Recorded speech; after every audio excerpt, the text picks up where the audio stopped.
Good morning, USA, and I'm not proud to say, does American Dad becoming American Mum make this show more gay? Don't I get points for effort?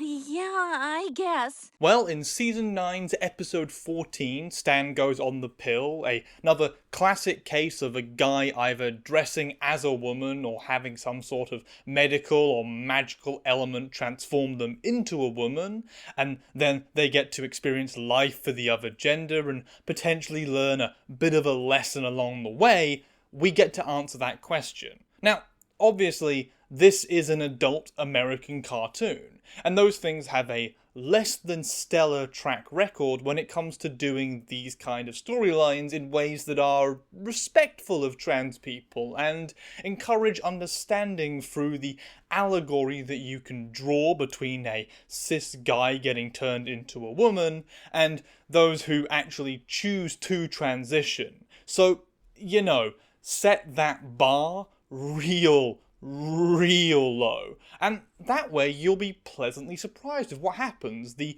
trans community's entire motto towards life apparently. Also, that brings me to the other thing that I need to briefly mention before we start, and before people yell at me. Yeah, this isn't designed to be a trans episode. It's just another one of those episodes where a main character swaps to the other gender that every single damn show seems to have. Oh, no.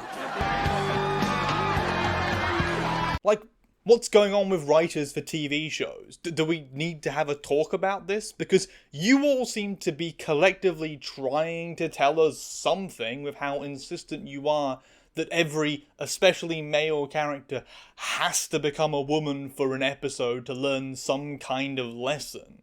I mean, I appreciate it for how much you guys give us egg-cracking material, like nothing does it better than some kid seeing a guy take a magic pill and turn into a girl and going, oh shit, I really wish that was a thing I could do. I don't feel any. Oh, boy. Different. Whoa. I don't know, just an observation there about how prolific this kind of narrative is and how much I have dealt with it in my time on this channel. An observation brought to you by, of course, my Patreon supporters. Please give me more money so I can say more things like this. Thank you very much. With that all said, let's just get straight into the episode itself. I got a feeling that it's gonna be a wonderful day. So, Stan Goes on the Pill starts with our titular American dad being all stereotypical man-like with his wife, wanting to go to having the sex with her rather than listen to her talk about her day. You know, the two classic formulas upon which American sitcoms have been built for decades at this point.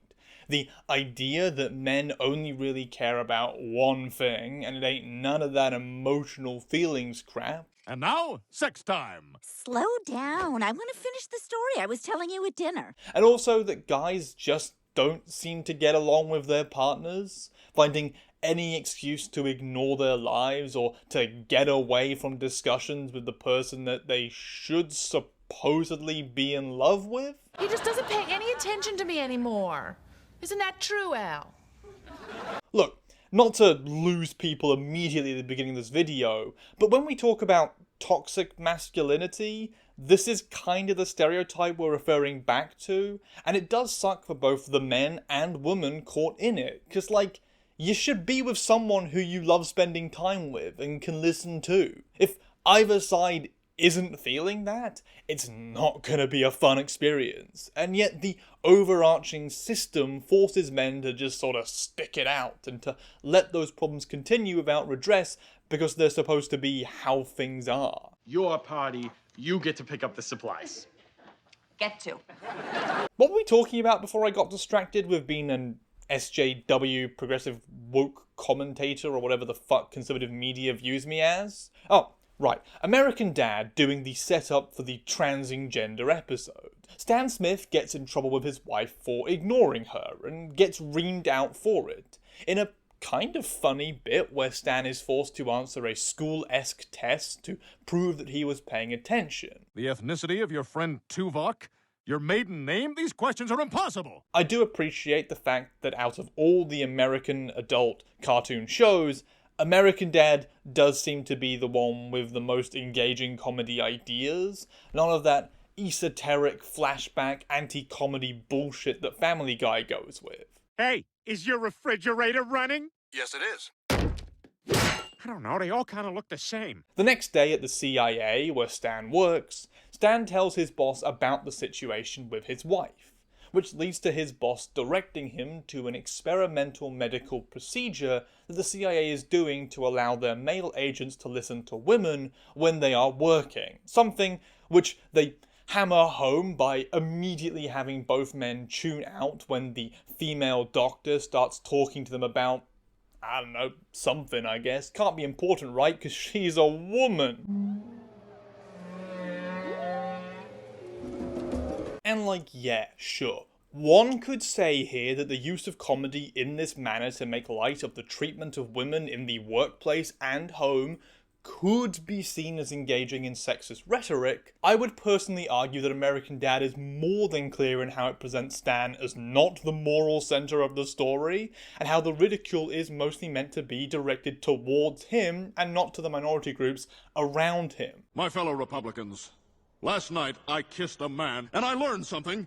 We're wrong about gays. Contextually, the joke is not on the women. It's using comedy to broach the subject somewhat effectively. Stan takes the pink pill with the woman symbol on it later that night in preparation to listen to Francine, the only major reason that he is doing it being not because he wants to be a better husband, but because he wants to get that nookie, and sees this drastic effort as the only real way to achieve that, as Francine is withholding sex due to his not listening. Look, yet again, Stan is kind of a shit guy, and frankly, whatever logic it takes to get us to see a gender transformation, experimental CIA drugs goes at about the same level as the fairy godparent magic in regards to how it doesn't present any discussion of the healthcare side of trans life because it's not a trans thing, but it does tick the boxes of making every single trans person go, damn, I wish that were real.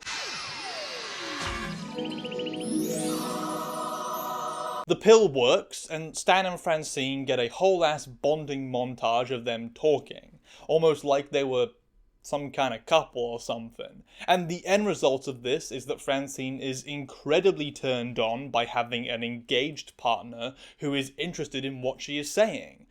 Crazy stuff, I know, but it's nice to see them including that as a little funny push of how people find that sort of thing attractive. Unfortunately for Stan, right when he is about to have sex, the pill kicks in, and we get a whole last scene where he turns into a woman.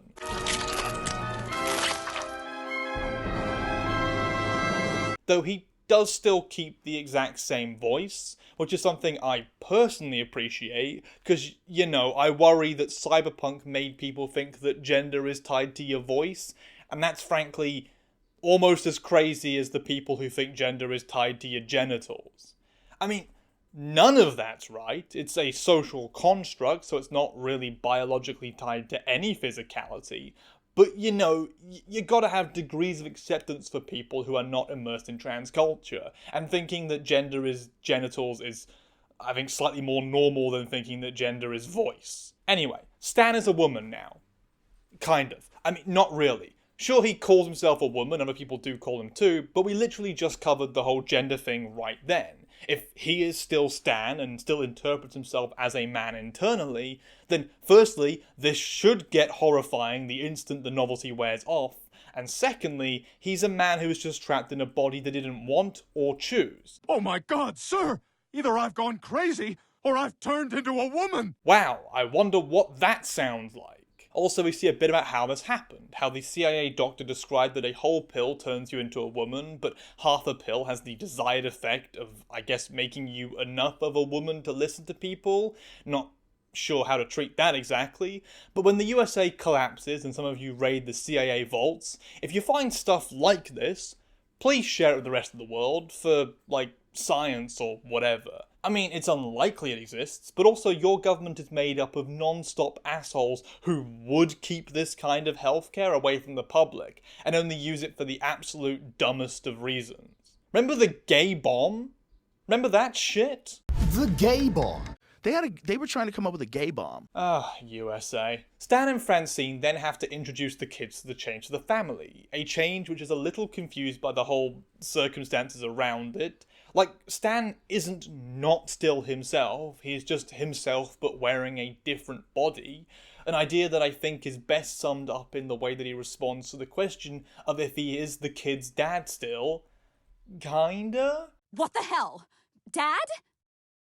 Kind of. However, despite that, we get a scene here that is effectively very allegorical to the trans experience, especially for trans parents, where they have to introduce themselves to their kids, and the whole family has to process and come to terms with the identity change. We all need to process this as a family, so if you have any questions... Also, it seems that Stan is going to get referred to as a woman a lot while he has the body of one, so I guess no real questions here immediately about gender identity, and it is bizarre and possibly reflective of the writers on all of these gender swap episodes, how little they bother to really go into the fact that a cis person being transformed into the other gender is gonna deal with dysphoria much like a trans person. There will probably be depression and anxiety and stress and all the very unfun things that go along with that experience. And I think that the writers don't ever really bother using that as a springboard for narrative because they're sort of writing it from the same direction as like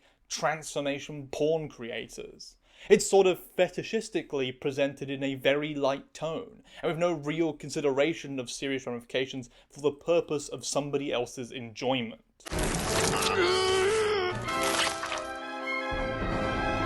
Most of the family is okay with this change. Steve seems more interested in questions about trains. Roger barely seems to give a flying fuck, which actually makes a lot of sense considering his position as gender-fucky queer alien, and only Haley is really struggling with coming to terms with what actually happened here and what this means, leading to them giving her a book which is clearly supposed to be a book for trans parents to give to their kids. And on the note of trans stuff, we get to that conversation about how this affects the parents, because when a trans person in a couple comes out, that does change the dynamics of a relationship. From a lot of points, but especially a sexual one. As Haley puts it, so they love each other, does that make them lesbians now? Are you still together?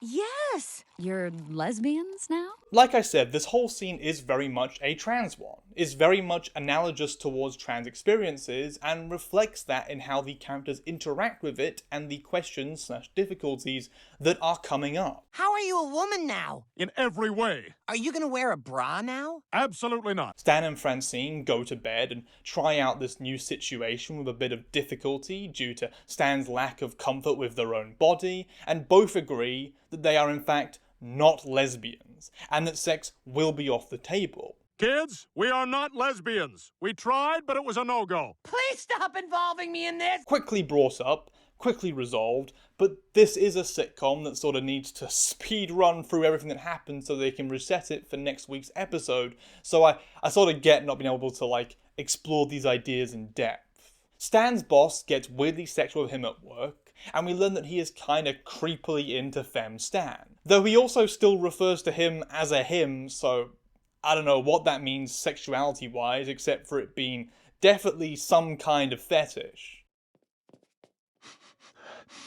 Stan, Francine, and Haley go out to a bar as part of keeping Stan's spirits up, and we get another trans scene here, as the cis women tell Stan the facts about how being a woman is gonna get him attention from guys, and not really guys that are worth talking to or entertaining. A bit of induction, as it were, into the feminine side of life. Right after this discussion about guys using tactics to get with him now, Stan runs into his boss, who has paid for his drinks and also then proceeds to lie to Stan about the cure for the condition, telling him that he's going to be stuck as a woman forever in an attempt to get to fuck him. You'll be a beautiful woman forever. See that woman over there? I'm going to rail her. Not metaphorically here, we covered the boss being a creep who smelt Stan's hair. This guy literally wants to fuck Stan.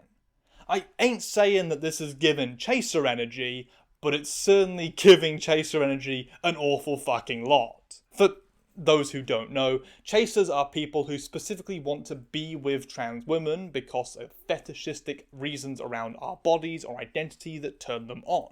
It's quite a bit dehumanizing, and also leads to chasers feeling entitled because they assume that a trans woman can't get attention from other people, almost acting like they deserve an award for being into trans women in an objectifying way. It's a very niche issue that most cis people are not aware of.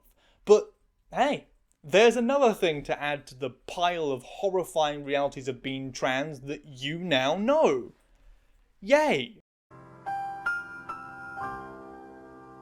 Francine finds out about this and rushes off to go and try save her husband, while Stan and the boss drive in his fancy car, and we get an additional layer of shitty horror put on top of this, as they mention in precise detail the fact that this guy is Stan's boss, and so this attempted sexual advance is also sort of a workplace HR violation too. Anyway, about my idea for the fridge in the break room. Yes, I can't wait to discuss it. Bosses should never sleep with employees, for all the obvious reasons. Stan has no real understanding of all of this. He doesn't have the history that other women do to allow them to build up interpretations / context and defenses for this situation, and so he gets led right back to the boss's house on the understanding that at some point his boss will listen to his new idea for organising the fridge at work. This continues on for a few different scenes of sexual harassment and obliviousness. Oh, I'm so glad you're into it. Open. Before the boss lays it all out on the table, tells Stan that he is super attractive and needs a man to give it to him, and then also has a weird statement about how everybody apparently has the thought of what would happen if an employee or friend got transformed into the other gender. And honestly, I 100% believe that writers for TV shows do all have that thought. The overwhelming evidence here really does point in that direction. You're telling me you haven't wondered what it'd be like if one of us accidentally changed gender? And these comments from the boss seem to actually kind of work for Stan.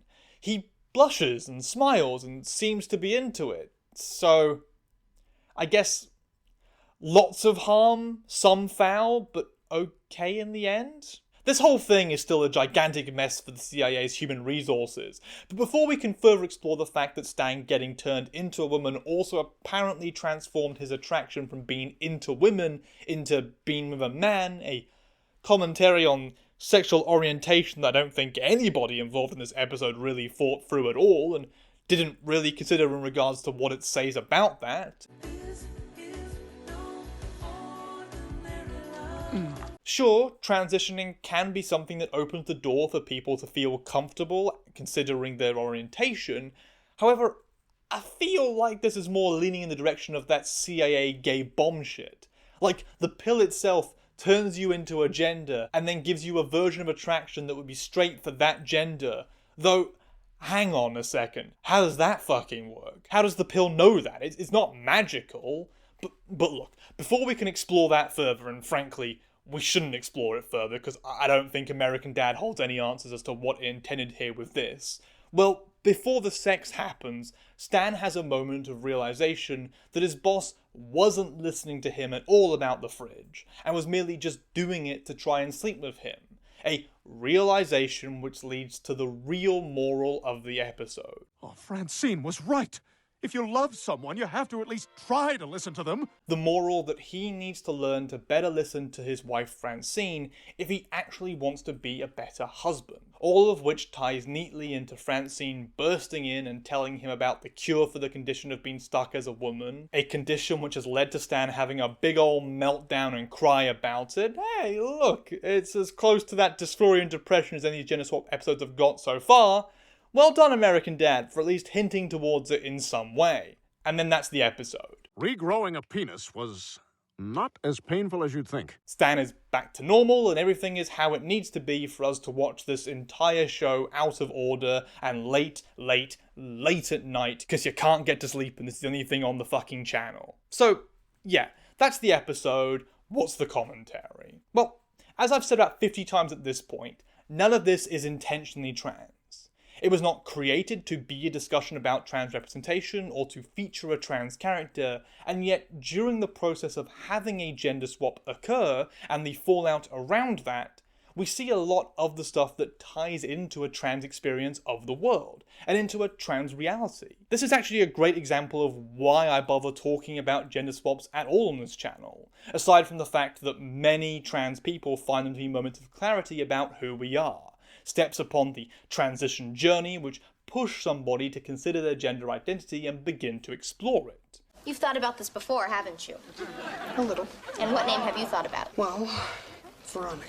See, gender swaps are for cis audiences a great step in the right direction for beginning to understand trans experience, if they're done well. They don't need to be trans-centric to still be full of scenes that give people an idea of our lives, and to break those barriers around someone's brain that stops them thinking about us. Much like how American Dad had scenes that mimicked a newly coming out trans woman living in a family dynamic, and how becoming a woman impacted their relationship with their kids and their partner. So, lesbians? Lesbians!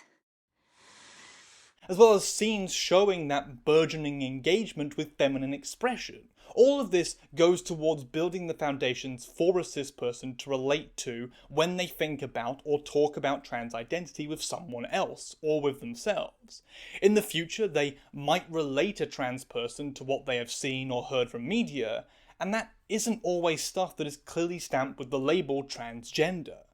And so all of these gender swap episodes also need to be considered in the sense of what people could have taken away from them, and what they might be saying to the audience about trans people in that allegorical way. Whether it's good or bad, ideas worth keeping and remembering, or ideas that need to be counteracted for the negative impression they might deliver. In American Dad's case, I think it's actually a rather decent one. It does shed some light about that unique experience that relates to a specifically trans experience of being a parent. It does tie into some questions about sexual orientation and how that is going to interact with an already established partner, and as long as you ignore the rather confused way in which it treats gender, and also the way that it seems to tie gender identity and sexual orientation together, and the fact that Stan is apparently into guys as a woman and not so into women, despite being into women once he has his male body back. I can't believe this is about to happen. Well, ignoring that, I think it's all rather well put. Those bits I want to move past, though, are really darn confusing, and I do just seem like a writer wanted to tie all the stuff they'd set up together and didn't really care to think deeper about any implications from it in regards to the queer community. Remember how I said to set the bar really, really low? Yeah, this passes that bar that's almost on the floor, so let's just take the fucking win, huh? It's good enough. I knew it! I knew we could do it! Anyway, that's the American Dad episode done, and I hope you enjoyed it, or liked what I said, or found it to be somewhat informative. If you did, and you have the financial ability to do so, please consider checking out my Patreon and supporting me on there. The names of those in the $5 and up category should be scrolling past the screen. And I really appreciate everyone who does support me for allowing me to continue making these videos. 2024 has been a bit of a rough year for the channel. I got a lot more experimental with it, and so suffered from the algorithm thanks to losing my branding a bit over the course of the past 8 months. And so Patreon has really allowed me to keep doing this as a job despite those troubles. The money on there goes towards paying stuff like rent, power, internet, food, and cats. This cat. This guy's the real boss of the channel, and ooh boy is he quite the exacting taskmaster in regards to needing me to do well. So yeah, a huge thanks go out to everyone on there, and also to everyone else who watched this video, all the way through. And if you like what I do, maybe go and check out my other videos. There's some really great stuff on there, and that kind of interaction is actually the kind of thing that YouTube loves to see. They're big fans of watch time and continual watching, so if you really do want to help the channel out of the ditch I might have put it into, those are the big ways. Patreon and clicking on other videos. Of course, if you don't like what I've done, then I guess sorry about it. Channel can't be for everyone and the videos don't always hit, so here's what it is. Regardless, thank you for watching the video, and I hope that you have a great day.